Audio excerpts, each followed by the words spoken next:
Halo guys, ini tepatnya berada di jembatan layang, jembatan Pango. Sekarang jembatan ini sudah dihias dengan berbagai lampu berwarna-warni. Lampu ini dipasang ketika Wali Kota Aminullah bersama Cik Jainal memimpin Kota Banda Aceh.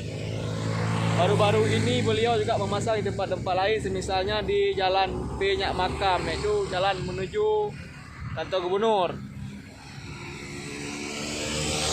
Beginilah suasana di jembatan layang Pango, Kota Banda Aceh di malam hari.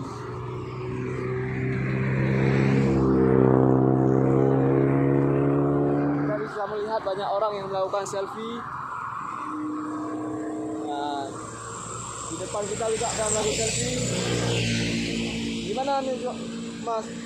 Ini berada di Pango, wilayah yang biasa disebutkan dengan jembatan layang Pango.